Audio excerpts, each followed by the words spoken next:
പ്രിയരെ, സീറോ മലബാർ സഭയുടെ major archiepiscopal assembly 2 ദിവസം കഴിഞ്ഞു ഈ മാസം 23 മുതൽ 25 വരെ പാലയിൽ വെച്ച് കൂടുകയാണ്. ഈ അസംബ്ലി കൂടുന്നത് ഈ സഭയിലെ സിനഡിലെ ബിഷപ്പുമാർക്ക്, ഏതാനും ബിഷപ്പുമാർക്ക് ഒരു ദിവസം പെട്ടെന്ന് തോന്നി ഇങ്ങനെ ഒരു അസംബ്ലി വിളിച്ചു കൂട്ടി വിശ്വാസികളുടെയൊക്കെ അഭിപ്രായം തേടിയേക്കാമെന്ന് തോന്നിയത് കൊണ്ടല്ല, മറിച്ച് ഇങ്ങനെ ഒരു അസംബ്ലി 5 വർഷത്തിലൊരിക്കൽ നടത്താതെ സീറോ മലബാർ സഭ എന്ന സംവിധാനത്തിന് നിലനിൽപ്പില്ലാത്തത് കൊണ്ടാണ്. സീറോ മലബാർ സഭയുടെ നിയമം ഓറിയന്റൽ കാനൻ ലോ CCEO 140 മുതൽ 145 വരെയുള്ള നിയമങ്ങളിൽ 5 വർഷത്തിലൊരിക്കൽ സഭാ അസംബ്ലി നടത്തിയിരിക്കണമെന്ന് നിർബന്ധമായി ചട്ടം ചെയ്തിരിക്കുന്നു. അങ്ങനെ നിർബന്ധമായി ശഠിച്ചതുകൊണ്ട് ഈ അസംബ്ലി നടത്താതെ ഈ സഭാ സിനഡിന് മുന്നോട്ട് പോകാൻ പറ്റാത്ത ഒരു സാഹചര്യം ഉണ്ടായിരിക്കുന്നു. എന്തുകൊണ്ടാണ് അങ്ങനെ ഒരു സാഹചര്യം ഉണ്ടായതെന്നല്ലേ? ഇപ്പോൾ സീറോ മലബാർ സഭയുടെ അസംബ്ലി നടന്നിട്ട് 8 കൊല്ലം കഴിഞ്ഞിരിക്കുന്നു. 5 കൊല്ലത്തിലൊരിക്കൽ നടത്തേണ്ടതാണ്. 8 കൊല്ലം കഴിഞ്ഞിട്ടും ഈ സീറോ മലബാർ സഭയുടെ അസംബ്ലി നടത്തിയിട്ടില്ല.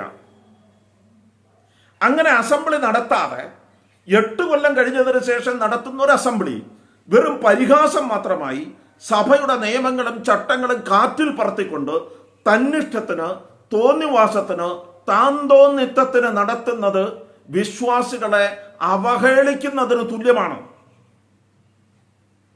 കാരണം ഈ അസംബ്ലി എന്ന് പറയുന്ന ഏക സംവിധാനമാണ് വിശ്വാസികൾക്ക് തങ്ങളുടെ അവകാശങ്ങൾ, തങ്ങളുടെ ആവശ്യങ്ങൾ, തങ്ങൾക്ക് ഇഷ്ടപ്പെട്ട വിഷയങ്ങൾ അവിടെ അവതരിപ്പിക്കണമെന്ന് ശഠിക്കാനുള്ള ഏക മാർഗം. അതിൻ്റെ ഭാഗമായിട്ടാണ് ഈ അസംബ്ലി നടത്തുന്നത്. പഴയ കാലത്തെ സഭയിൽ ഉണ്ടായിരുന്ന യോഗത്തിൻ്റെ തുടർച്ചയാണ് ഈ അസംബ്ലി എന്ന് സീറോ മലബാർ സഭയുടെ അസംബ്ലിയുടെ സ്റ്റാറ്റ്യൂട്ട്, ആ സ്റ്റാറ്റ്യൂട്ടിൻ്റെ പ്രിയാമ്പിളിൽ പറഞ്ഞു വയ്ക്കുകയാണ്. അതിങ്ങനെയാണ്: integrating the spirit and dynamism of the ancient ecclesial institution of Thomas Christians called yogam. Thoma ക്രിസ്ത്യാനികളുടെ യോഗം എന്ന് പറഞ്ഞ പഴയ കാലത്തെ എക്ലേസിയൽ ഇൻസ്റ്റിറ്റ്യൂഷന്റെ ഡൈനാമിസവും സ്പിരിറ്റും തുടരുക എന്ന അർത്ഥത്തിലാണത്രേ ഇവിടെ ഈ സീറോ മലബാർ സഭയുടെ അസംബ്ലി കൂടുന്നു. അത്തരമൊരു അസംബ്ലി, അതിൽ പങ്കെടുക്കുന്നവരാരെന്ന് പോലും വിശ്വാസികളെ അറിയിക്കാതെ, ആ പങ്കെടുക്കുന്നവരുടെ പകരക്കാരാരെന്ന് വിശ്വാസികളെ അറിയിക്കാതെ നടത്തുന്നത് ഉചിതമല്ല. കാരണം ഇത് ഈ സഭയുടെ നിയമം അനുശാസിക്കുന്നതാണ്. ഇത് സീറോ മലബാർ സഭയുടെ പർട്ടിക്കുലർ ലോ എന്ന് പറയുന്ന പുസ്തകമാണ്.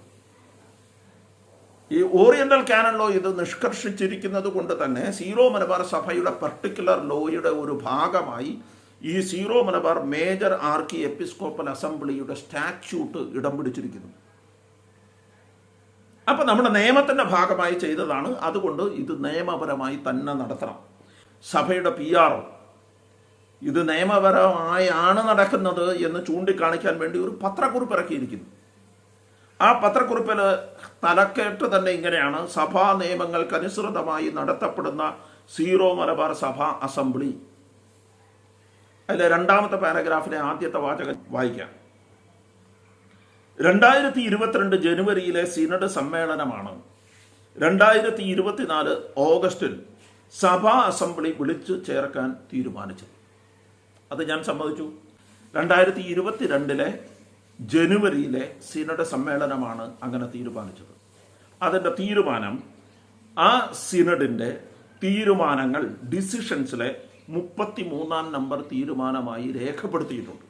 അതിങ്ങനെയാണ്: to convene the major archiepiscopal assembly in August 2024 on the theme mission and life of the Syro Malabar church in response to the needs of the time following a 3-level methodology. 3 തരത്തിലുള്ള methodology ഉപയോഗിച്ച് വേണം ഈ assembly നടത്താനെന്നാണ് അന്ന് തീരുമാനിച്ചത്. അതിൽ 1ാമത്തെ methodology ഇതാണ്: 1. Calling topics for under the proposed theme to formulate the preparatory document. ഒരു preparatory document ഉണ്ടാക്കാൻ വേണ്ടിയിട്ട് കോളിംഗ് ടോപ്പിക്സ്, വിഷയങ്ങൾ വിശ്വാസികളിൽ നിന്ന് ക്ഷണിക്കണം. ഇതാണ് ഇതിൻ്റെ 1ാമത്തെ മാർഗനിർദ്ദേശം. 2. Conducting eparchial assemblies based on the preparatory document. അങ്ങനെ വിശ്വാസികളിൽ നിന്ന് ക്ഷണിച്ച വിഷയങ്ങൾക്കനുസരിച്ച് ഉണ്ടാക്കിയ പ്രിപ്പറേറ്ററി ഡോക്യുമെന്റ് ഉണ്ട്. ആ ഡോക്യുമെന്റിനെ കുറിച്ച് ചർച്ച ചെയ്യാൻ എപ്പാർക്കിയൽ അസംബ്ലി, രൂപത അസംബ്ലികൾ വിളിച്ചു ചേർക്കണം. ഇതാണ് രണ്ടാമത്തെ കാര്യം. 3, major archiepiscopal assembly based on the working document. അങ്ങനെ രൂപത അസംബ്ലികളിൽ ചർച്ച ചെയ്ത് ഉണ്ടാക്കിയ ഒരു വർക്കിംഗ് ഡോക്യുമെന്റ് ഉണ്ട്. ആ വർക്കിംഗ് ഡോക്യുമെന്റിനെ കുറിച്ച് ചർച്ച ചെയ്യാനാണ് എപ്പാർക്കിയൽ അസംബ്ലി വിളിച്ചു കൂട്ടേണ്ടത്. എപ്പാർക്കിയൽ അസംബ്ലി അല്ല, മേജർ ആർക്കി എപ്പിസ്കോപ്പൽ അസംബ്ലി വിളിച്ചു കൂട്ടേണ്ടത് അതിനു വേണ്ടിയിട്ടാണ്. നിങ്ങൾ ആലോചിച്ച് നോക്കൂ, ഇന്നുവരെ ഈ വിഷയങ്ങൾ ക്ഷണിച്ചുകൊണ്ട് ഒരു പരസ്യമോ ഏതെങ്കിലും ഒരു രൂപതയിൽ നടത്തിയിട്ടില്ല. ഈ വിഷയങ്ങൾ ചോദിച്ചിട്ടേ ഇല്ല. ഇതുവരെ ഈ 35 രൂപതകളിൽ 4-5 രൂപതകളിൽ പോലും എപ്പാർക്കിയൽ അസംബ്ലി നടന്നതായി അറിവില്ല. ഒരിടത്ത് പോലും എപ്പാർക്കിയൽ അസംബ്ലി നടന്നിട്ടില്ല. മറിച്ച് ഈ ബിഷപ്പുമാർക്ക് തോന്നിയ ഏതോ 3-4 പേരെ വിളിച്ച് അങ്ങോട്ടും ഇങ്ങോട്ടും പരസ്പരം ചർച്ച ചെയ്തു. എപ്പാർക്കിയൽ അസംബ്ലി നടന്നാലാണ് അതാത് രൂപതകളിൽ അതുവരെ ഉണ്ടായ പ്രശ്നങ്ങൾ, വിഷയങ്ങൾ മുഴുവനും ആ അസംബ്ലിയിൽ വിശ്വാസികൾക്ക് അവതരിപ്പിക്കാൻ കഴിയുക. അത്തരം എപ്പാർക്കിയൽ അസംബ്ലിയിൽ പങ്കെടുക്കാൻ അതാത് ബിഷപ്പുമാർക്ക് ഇപ്പോൾ ഭീരുത്വം ഉണ്ടായിരിക്കുന്നു, ധൈര്യമില്ലാതായിരിക്കുന്നു. അവർ അത്തരം എപ്പാർക്കിയൽ അസംബ്ലികൾ നടത്താൻ തയ്യാറല്ല. പിന്നെ എങ്ങനെയാണ് രൂപത അസംബ്ലിയിൽ നിന്ന് രൂപപ്പെട്ട ഒരു വർക്കിംഗ് ഡോക്യുമെന്റ് സഭാ അസംബ്ലിയിൽ ചർച്ച ചെയ്യാനാവുക? It is impossible. അതുകൊണ്ട് ഇത് ഇല്ലീഗലാണ്. ഈ തീരുമാനമെടുത്തത് നമ്മളാരുമല്ല. ഈ തീരുമാനമെടുത്തത് സഭയാണ്, സിനഡാണ്. സിനഡ് എടുത്ത തീരുമാനത്തെ സിനഡ് തന്നെ വെല്ലുവിളിക്കുന്നു. പ്രിയമുള്ളവരെ, ഈ അസംബ്ലിയുടെ മറ്റു ഭാഗങ്ങളെല്ലാം പരിശോധിച്ചാൽ അവിടെ എല്ലാം പൂർണ്ണമായും നിയമവിരുദ്ധമായ കാര്യങ്ങളാണ് നടന്നിരിക്കുന്നത്. അതെല്ലാം മറ്റൊരു വീഡിയോയിൽ പറയുന്നതായിരിക്കും ഉചിതം. അതുകൊണ്ട് ഞാൻ മറ്റൊരു വീഡിയോയിലേക്ക് അതിനെ മാറ്റിവെക്കുകയാണ്. നന്ദി.